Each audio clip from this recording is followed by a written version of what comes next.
elite category, and this team that I think maybe a year of overachievement, and you also getting that fact that you go 15-1 last year. No one's going to overlook you.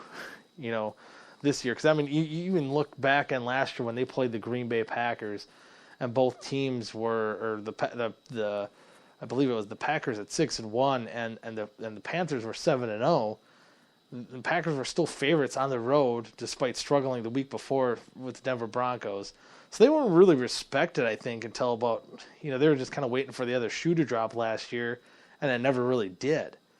Now I think we are seeing the other shoe dropping, or other teams figuring out this team, even defensively, and maybe losing Josh Norman was a bigger piece than they thought it would be, and struggling to along some of these big plays. They did lose the teams that the Panthers have lost to. Granted, they lost to the Denver Broncos week 1. We know what they are. The Minnesota Vikings, pretty sure that they're a pretty good team. In line to maybe win the NFC North, or at least be battling probably up until week 17 with the Green Bay Packers. And then of course today the Atlanta Falcons that I don't think are any slouches either going into this year. Maybe we can put that, how they started off hot last year. Maybe they're in line to playing a complete 16 games this year and getting into the playoffs. So the teams they lost to I don't think are too big of slouches, but I also think the Carolina Panthers just not as good as they were last year, and I don't think we're going to see a big playoff push, or I shouldn't say a big playoff push. I shouldn't count them out of the playoffs quite yet, but I'm not expecting to see any dominance from even Cam Newton or the Carolina Panthers in general. And as far as Cam Newton's concerned, last year him playing all 16 games was kind of a anomaly for his career because of his playing style, and just even kind of the way it started out in Denver, getting hit as many times as he did in that game. I think it was kind of inevitable that you'll get hurt again, and unfortunate. I mean, taking a lot of bad hits to the head. I mean, it's not Cam Newton's fault. I mean, you run stuff like that's bound to happen, and now they might be looking at God, I can't remember his first name.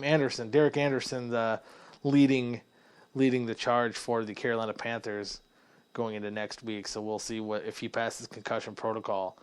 And again, as we're talking about Jeff Fisher, the Arizona Cardinals, another team that many people thought that I predicted them to go to the NFC Championship game, winning that division, off to a 1-3 start. Last week could have been an anomaly, kind of like the Steelers losing to the Philadelphia Eagles, getting blown the doors off there, and then the Arizona Cardinals getting blown the doors off by the Buffalo Bills last week. Kind of thought, well, they'll bounce back, they'll be fine, a 1-2 start, no big deal, and then just really the offense non-existent in this week's game versus the Los Angeles Rams, who again have improved tenfold since that week 1 matchup versus the San Francisco 49ers. And now you got to worry too that you're going to have to start Drew Stanton, something that was also an issue for the Arizona Cardinals a few years ago when they had the best record in the league, and then you lost Carson Palmer due to injury. Something that, after last year, after how hot, that team was, how close, they got to going into the NFC Championship game last year, they thought maybe they'd turn a new leaf. But, maybe the bad effect, one of the bad effects of starting an older quarterback is, if you don't have anyone young to step in, kind of like the Cowboys and Dak Prescott, it could be a long season, and this opportunity you have, and we'll see how long Carson Palmer's out, probably that might pass you by. But how about those Cowboys? How about them Cowboys? 3-1, winning over the San Francisco 49ers, 24-17. Let me tell you what, I mean, with these Dallas Cowboys too right now, I don't think they're overwhelmingly beating anybody that makes them look that impressive. And they're not losing, when they lost to the Giants. They lost a pretty close and competitive game that they maybe even should have won at towards the end of that game. You have Dak Prescott out there not making many mistakes. You know, the argument of Tony Romo starting, how will this team be? And the sad thing is he'll go out there and maybe win games by larger amounts than Dak Prescott will be in. But if they're in a close game like they were with the Giants and he throws one away, you know he's going to be ridiculed. You know he's going to get Dak Prescott's name chanted there at Jerry World. But anyway, you know, for a team for so long, you know, barring a few years like 2014, 2008, where this team, or 2007, I should say, where this team, you know, played relatively well in the regular season. You know, they've been dysfunctional over the past 20 years. Have been closer to being embarrassing than they were to being a great team, despite, you know, all the media hype that they get in year out. This year, I think they're a very solid team, and they're showing that with when you get, you know, last year, obviously, when you lose Tony Romo and you didn't really have a solid backup option. This year, they do. So I think even you could afford to bring Tony Romo back, see what he has. If he gets hurt again, not a big deal. And if Romo plays that bad, I think not a big deal. I still understand why the Cowboys would want to put Tony Romo back out there. I mean, he's still a high-powered quarterback. He still has that in him. And, you know, Dak Prescott, I mean, he's been playing impressive, but I don't think he's blowing the doors off anybody. I mean, if he was playing like Carson Wentz, you know, throwing up more TDs and stuff like that, I think we'd be talking more of a quarterback controversy in Dallas than what there is. But right now, it has a feel that Dak Prescott is more of a game manager when, you know, this is probably one of the first weeks that Ezekiel Elliott, you know, put together. I think he had at least one touchdown. He ran well. I think he ran well last week too. But if you can get that passing game going just a little bit better too, you know, a little more high volume offense, this team's going to be tough to beat. And I think Romo can deliver that. You know, and I understand some of the frustrations that Cowboy fans have in Tony Romo, but I think you also got to face the facts too that Tony Romo statistically is a very good quarterback.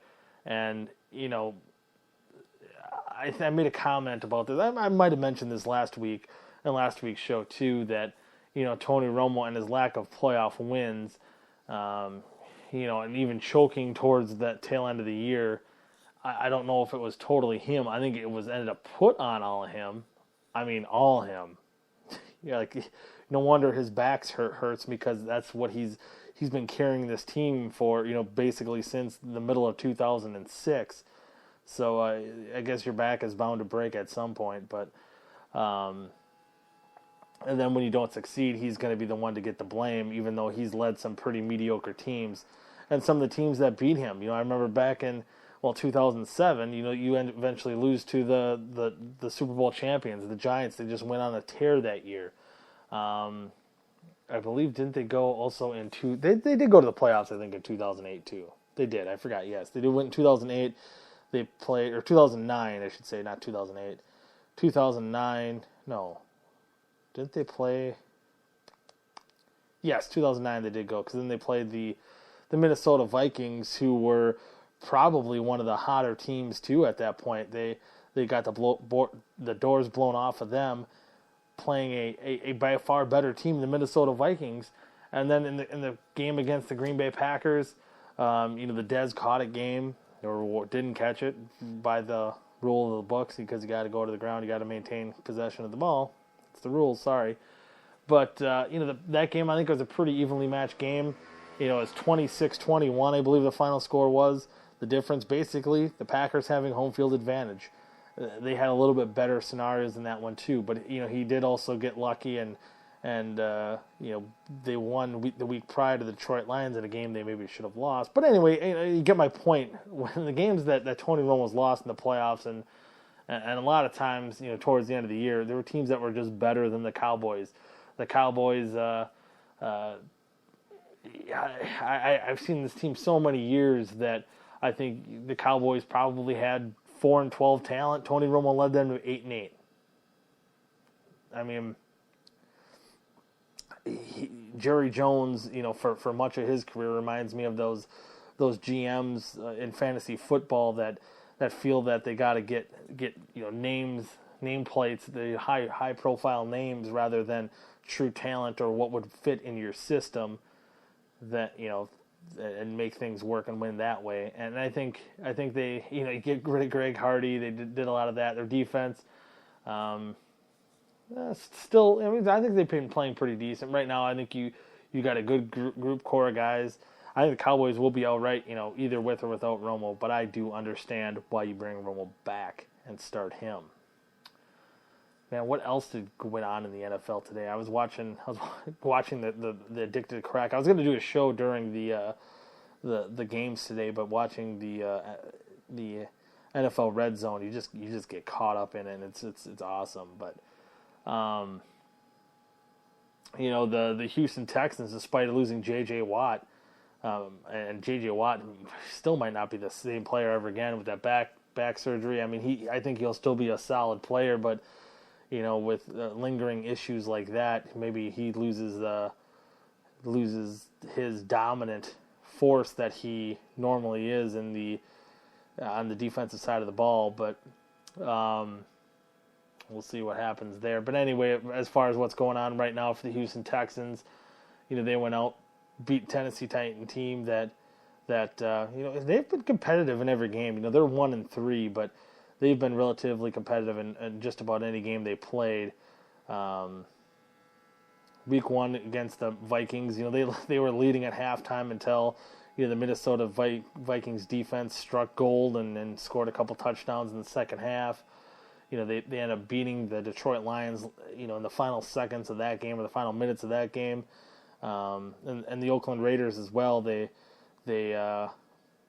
got the Raider fans a little bit nervous last week too, and then kind of playing up until the final seconds of this week's game. So they're a relatively competitive team. I think no one expected the Tennessee Titans to really be a great win wise, but I think we are seeing improvements from them. But as far as the Houston Texans are concerned, 3-1 despite the problems that they have, I think. Far and away, they already got a 2-game lead on the division, on the entire division. Every other team in their division, the Jaguars, Colts, and Titans are at 1-3.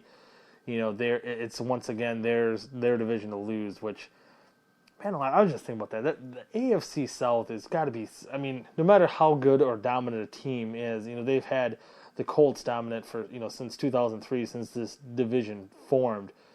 You had basically teams either winning because they're the only good team in the division, or these teams win it by default because every other team is so bad. And I think that's where the Texans are. And you think about the Colts, that they've been around since the Baltimore Colts days, and they have such a rich history, especially before they moved to Indianapolis, and then they do have those years with Peyton Manning. But man, oh man. Here in Fort Wayne, Indiana, they play the AFC South games when the Colts are on bye week, or as this week went. They played at 9:30 this morning. So once the noon games or the 1:00 games our time came on, they were playing that Houston Texans Tennessee Titans game. I can't. I don't even know of any Colts fans that go like. I don't think there's the hatred. There isn't the history there in any of those teams. You have maybe some of the newer teams. Obviously, the Houston Oilers where the Tennessee Titans originated from, but there's not that long hated blood history. Obviously, the Colts were the kind of the odd men out of the old AFC Central division, so they kind of lost a lot of their past rivalries in that one. But oh boy, it's just weird, thinking like Houston Texans, that's a big divisional rival matchups, and obviously we have some new ones that develop in like the Steelers and the Ravens, back in a few years ago. I'm trying to think of some other newer formed rivalries. The Seattle Seahawks, they went from since 2003, they went from the AFC to the NFC, and they formed some pretty big rivalries with the San Francisco 49ers. and even